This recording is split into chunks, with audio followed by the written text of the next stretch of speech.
जी हाँ, पहली बड़ी खबर जो निकलकर सामने आई है, आपको बता दें, किसान आंदोलन के समर्थन में अब भारतीय जनता पार्टी के सांसद भी दिख रहे हैं। किसान कानूनों के खिलाफ अब भारतीय जनता पार्टी के सांसद इस्तीफा देंगे। किसान आंदोलन में शामिल बड़े किसान नेता ने एक दावा कर दिया है, जिसके बाद हड़कंप सा मच गया है। वहीं अगली बड़ी खबर में आपको बताएंगे, भारतीय जनता पार्टी के अंदर एक बार फिर बगावती सुर देखे जा रहे हैं। भारतीय जनता पार्टी के 15 विधायक, भाजपा के 15 विधायकों ने बगावती रुख अख्तियार कर लिया है। वहीं अगली बड़ी खबर में आपको बताएंगे, बंगाल चुनाव से पहले जगह जगह से प्रधानमंत्री मोदी के पोस्टर हटाए जाने को लेकर चुनाव आयोग ने बड़ा ऐलान किया है।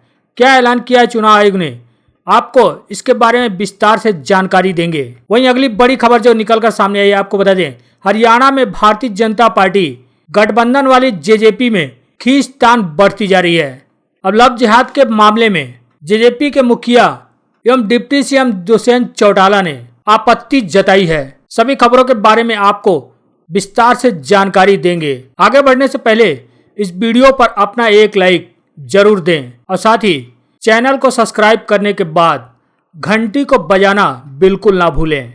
वीडियो को शेयर भी करें ताकि यह जानकारी हर किसी तक पहुंच सके। जैसा कि आप सभी को पता होगा, पिछले किसानों को आंदोलन करते हुए 3 महीने से ज्यादा हो गए। लगातार किसान तीनों कृषि कानून को वापस लेने की मांग कर रहे हैं, लेकिन अब भारतीय किसान यूनियन के दिग्गज नेता एवं प्रवक्ता ने बड़ा दावा कर दिया है। कहा कि किसान कानूनों के खिलाफ भारतीय जनता पार्टी सांसदों का इस्तीफा होगा। जी आपको बता दें, भारतीय किसान यूनियन के प्रवक्ता और किसान नेता राकेश टिकैत ने दावा किया है कि जल्द ही भारतीय जनता पार्टी का एक सांसद किसान आंदोलन के समर्थन में इस्तीफा देगा। हालांकि राकेश टिकैत ने बीजेपी सांसद का नाम नहीं बताया। टिकैत ने कहा कि जितने भारतीय जनता पार्टी के सांसद हैं उतने दिन यह आंदोलन होगा।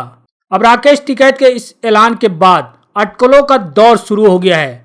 कई जानकारों का मानना है कि पश्चिमी उत्तर प्रदेश का कोई भारतीय जनता पार्टी सांसद इस्तीफा दे सकता है। वहीं कुछ लोगों का मानना है कि यह शुरुआत हरियाणा या पंजाब से हो सकता है। दरअसल मीडिया रिपोर्ट के मुताबिक राकेश टिकैत ने कहा कि वह संसद पर मंडी बनाने की बात कही है। उन्होंने कहा कि सरकार कह रही है कि हम कहीं भी फसल बेच सकते हैं, किसी भी दाम पर बेच सकते हैं। ऐसे में जहां पर कृषि के कानून पास किए गए हैं उसी संसद के बाहर किसान फसल बेचेंगे, क्योंकि वहां पर तो एमएसपी की गारंटी मिल जाएगी। साथ ही राकेश टिकैत ने दावा किया कि वह किसानों से कह रहे हैं कि वह अपनी फसल लेकर सीधे दिल्ली लेकर आएं और संसद पर बेचे ताकि उन्हें सही दाम मिल सके। किसान नेता ने दावा किया है कि वह पश्चिम बंगाल में भी जाकर किसान पंचायत करेंगे। साथ ही उन्होंने दावा किया कि चुनावी राजनीति से या वोट से कोई लेना देना नहीं है, लेकिन वह जाकर किसानों को जागरूक करेंगे। वहीं भारतीय किसान यूनियन के नेता ने दावा किया कि जब तक तीनों कृषि कानून वापस नहीं हो जाएंगे और एमएसपी का कानून नहीं बनेगा, तब तक हमारा आंदोलन खत्म नहीं होगा।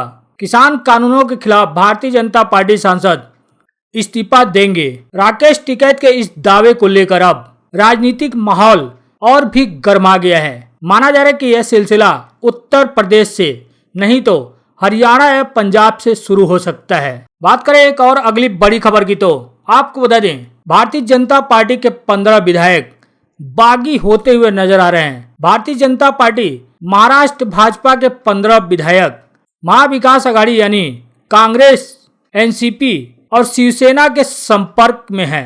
जी आपको बता दें, पांडुचेरी, गोवा, मध्य प्रदेश और कर्नाटक जैसे राज्यों में सरकारी तंत्र का उपयोग कर भारतीय जनता पार्टी ने ऑपरेशन लोटस चलाया था।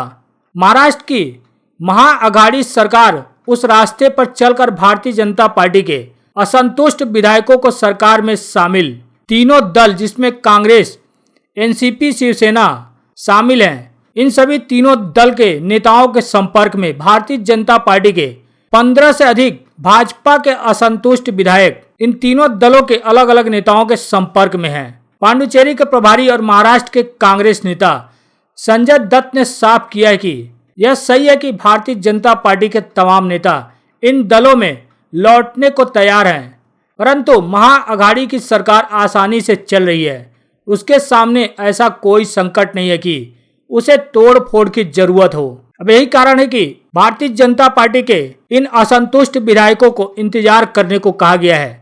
कहा गया है कि उचित समय पर तीनों दल मिलकर निर्णय करेंगे कि किसे किस पार्टी में शामिल होना है। हालांकि तीनों दल ने फैसला कर लिया है कि भारतीय जनता पार्टी छोड़कर जो विधायक जिस दल में शामिल होगा, उपचुनाव में वह सीट उसी दल के लिए छोड़ी जाएगी, ताकि सरकार में शामिल दलों के बीच कोई मतभेद पैदा न हो। पार्टी सूत्रों के मुताबिक कांग्रेस, पांडुचेरी सहित अन्य राज्यों में भारतीय जनता पार्टी द्वारा पैसा ईडी, सीबीआई और आयकर विभागों की मदद से विधायकों की खरीद फरोख्त की गई।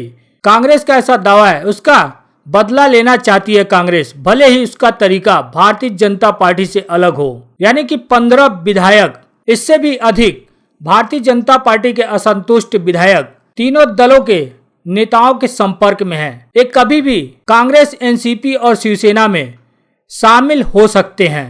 हालांकि इन सभी विधायकों को इंतजार करने के लिए कहा गया है और कहा गया है कि उचित समय पर तीनों दल मिलकर निर्णय करेंगे। हरियाणा में बीजेपी और जेजेपी में लव जिहाद के मामले में खींचतान। जी हां, भारतीय जनता पार्टी शासित हरियाणा में मनोहर लाल खट्टर राज्य में जबरन धर्मांतरण को रोकने के लिए नया लव जिहाद बिल विधानसभा में पेश करने वाली है, लेकिन सरकार की मुख्य सहयोगी जन नायक जनता पार्टी के नेता और राज्य के उप मुख्यमंत्री दुष्यंत चौटाला ने लव जिहाद शब्द पर आपत्ति जताई है। चौटाला ने एनडीटीवी से कहा है कि लव जिहाद शब्द से वो सहमत नहीं है, जिसे दक्षिणपंथी मुस्लिम पुरुषों द्वारा हिंदुओं के जबरन धर्म परिवर्तन के लिए इस्तेमाल करते हैं। उन्होंने कहा कि मैं लव जिहाद शब्द नामक से सहमत नहीं हूँ। हमें विशेष रूप से बलपूर्वक कराए जाने वाले धर्मांतरण की जांच के लिए नया कानून मिलेगा और हम इसका समर्थन करेंगे। यदि कोई स्वेच्छा से धर्मांतरण करता है और किसी अन्य धर्म के साथी से विवाह करने के लिए धर्मांतरण करता है तो ऐसे पर कोई रोक नहीं है। आपको बता दें, चौटाला की ऐसी टिप्पणी इस समय पे आई है जब किसान आंदोलन के मुद्दे पर चौटाला पहले ही बीजेपी के स्टैंड से नाखुश हैं। चौटाला किसानों की मांगों का समर्थन कर चुके हैं और तीनों कृषि कानूनों की समीक्षा की मांग कर चुके हैं। चौटाला ने तो यहां तक कहा है कि अगर किसानों की बातें नहीं सुनी गई तो वह सरकार से इस्तीफा दे देंगे। आपको बता दें, उत्तर प्रदेश, मध्य प्रदेश और कर्नाटक सहित कई भाजपा शासित राज्यों ने पहले ही इस तरह के कानूनों को लागू कर दिया है, लेकिन हरियाणा में इसकी तैयारी के बाद नूह जिले में जेजेपी को मुस्लिम समुदाय का विरोध झेलना पड़ा है, जहां उनकी बड़ी आबादी है और जेजेपी का वोट बैंक भी है। इस बीच चौटाला डैमेज कंट्रोल में जुटे हुए हैं। उन्होंने बुधवार को चंडीगढ़ में मुस्लिम समुदाय के नेताओं संग आम बैठक की। जेजेपी के अल्पसंख्यक सेल ने कहा कि हमने अपने नेता चौटाला के साथ मेवात के लोगों की एक बैठक आयोजित की थी। उन्होंने विधानसभा में पेश किए जाने वाले नए कानून के बारे में हमारी चिंताओं को सुना और उस पे सकारात्मक भरोसा भी दिया है। तो वहीं दूसरी तरफ पेट्रोल पंप से हटाए जाएंगे प्रधानमंत्री नरेंद्र मोदी के पोस्टर। जी हाँ, बंगाल में 8 चरणों में होने वाले विधानसभा चुनाव को लेकर चुनाव प्रचार जारी है। भारतीय जनता पार्टी और टीएमसी के बीच लगातार आरोप प्रत्यारोप का दौर चल रहा है और इधर बुधवार को चुनाव आयोग की तरफ से बीजेपी को झटका लगा है। आयोग ने अगले 72 घंटों में चुनाव प्रचार माध्यम से पीएम मोदी की वैक्सीन वाली तस्वीर और वीडियो हटाने का आदेश दिया है। बंगाल में कई पेट्रोल पंप पर ऐसी तस्वीरें लगाई गई थी। इससे पहले राज्यसभा सांसद डेरेक ओब्रायन ने कहा था कि चुनाव की तारीखों का ऐलान हो चुका है और ऐसे में प्रधानमंत्री मोदी का फोटो कोरोना सर्टिफिकेट पर दिया जाना उचित नहीं है। इस मुद्दे को टीएमसी ने चुनाव आयोग के सामने भी उठाया। उन्होंने कहा कि ये 4 राज्यों और केंद्र शासित प्रदेश में विधानसभा चुनाव की तारीखों की घोषणा के बाद आदर्श संहिता का उल्लंघन है। टीएमसी नेता ने कहा कि चुनाव की घोषणा हो गई, लेकिन अभी भी बेशर्मी के साथ कोविड-19 दस्तावेजों पर पीएम की फोटो दिखाई जा रही है। टीएमसी सांसद ने अपनी शिकायत में कहा था कि पीएम मोदी न सिर्फ अपने पद का दुरुपयोग कर रहे हैं बल्कि कोविड वैक्सीन बनाने का क्रेडिट भी चुरा रहे हैं। उन्होंने कहा कि डॉक्टरों, नर्सों और स्वास्थ्य कर्मियों की निस्वार्थ सेवा को कम करने का प्रयास किया जा रहा है। बंगाल में 27 मार्च को 30 सीटों पर मतदान होना है। राज्य में विधानसभा की 294 सीटें हैं। मतों की गणना का कार्य 2 मई को किया जाएगा और अभी राज्य विधानसभा में टीएमसी के पास 211 सीट है, जबकि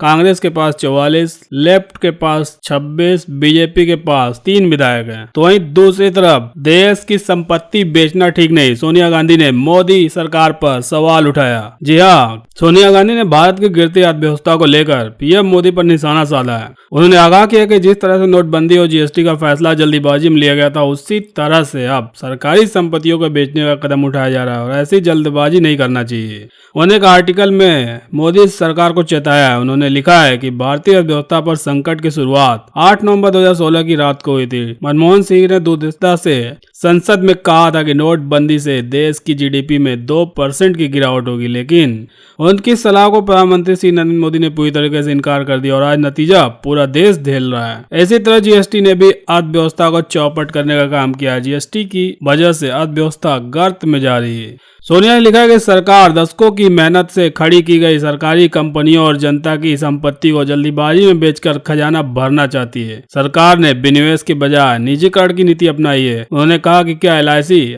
और इसके प्रस्तावित आईपीओ के जरिए सरकार की हिस्सेदारी बेचना भारत में बीमा क्षेत्र की शीर्ष कंपनी को निजी हाथों में सौंपने की तरफ एक बड़े कदम के संकेत नहीं है। इन्हें प्राइवेटाइज करने पर ऐतिहासिक रूप से समाज के हाशिए पर खड़े वर्गों के लिए आरक्षण और मौके खत्म हो जाएंगे। एनपीओ को लेकर उन्होंने कहा कि इस सरकार के कार्यकाल में देश का पैसा लेकर भागने वाले भगोड़ों की संख्या भी तेजी से बढ़ी है। यह सरकार पब्लिक सेक्टर के बैंकों का निजीकरण करना चाहती है। वहीं राहुल गांधी ने मोदी सरकार पर किसानों के प्रदर्शन और महंगाई के मुद्दे को लेकर कटाक्ष किया। उन्होंने कहा किसानों का समर्थन करने वाले अनुराग कश्यप और तापसी पन्नू पर हुए आईटी के रेड को लेकर सरकार को घेरा। उन्होंने कहा कि कुछ मुहावरे उंगलियों पर नचाना, केंद्र सरकार आईटी डिपार्टमेंट ईडी सीबीआई के साथ ये करती है। भीगी बिल्ली बनना केंद्र सरकार के सामने, मित्र मीडिया खिसियानी बिल्ली खंबा नोचे जैसे केंद्र सरकार के किसान समर्थकों पर रेड कराती है। तो वहीं दूसरी तरफ बाबा रामदेव की मांग, बीजेपी को घेरा। जी हाँ, केंद्र सरकार ने कृषि कानूनों के खिलाफ कई महीनों से दिल्ली के बॉर्डर पर प्रोटेस्ट कर किसानों को लेकर योग गुरु बाबा रामदेव ने बड़ा बयान आया है। उन्होंने कहा कि केंद्र सरकार से अपील करते हुए कहा कि कृषि कानूनों को 3 साल के लिए स्थगित कर देना चाहिए और किसान और सरकार साथ बैठकर किसानों और देश के हित की नीतियों पर चर्चा करना चाहिए। उन्होंने कहा कि वे सरकार के प्रवक्ता नहीं है और नहीं खुद कॉन्ट्रैक्ट खेती करते हैं, लेकिन वे सुधार की जरूरत है। उन्होंने कहा कि हरियाणा के समालखा में एक कारोबारी के यहाँ शादी समारोह में पहुंचे थे। उन्होंने इस दौरान कहा कि कृषि कानूनों को रद्द करने की मांग को लेकर किसान आंदोलन कर रहे हैं। न सरकार मानने को तैयार हो, नहीं किसान, लेकिन यह गतिरोध खत्म होना चाहिए और हर समस्या का बीच का रास्ता होता है। उन्होंने कहा कि सरकार पहले 1.5 साल तक इस कानूनों को लागू न करने की बात कर चुकी है। यदि किसानों को यह समय कम लगता है तो इसे बढ़ाकर 3 साल कर देना चाहिए और इस दौरान किसान और सरकार आपस में बैठकर कृषि और देश के हित पर चर्चा करें, जो सही हो उस पर कानून बनाएं। उन्होंने कहा कि कृषि के साथ हर क्षेत्र में सुधार की जरूरत है। इसके अलावा कृषि कानूनों को काला कानून करने पर रामदेव ने कहा कि काला कानून नहीं बल्कि आदमी की नीयत पर निर्भर करता है। साथ ही उन्होंने यह भी कहा कि सरकार का प्रवक्ता नहीं और नहीं उन्हें कॉन्ट्रैक्ट पर खेती करनी है।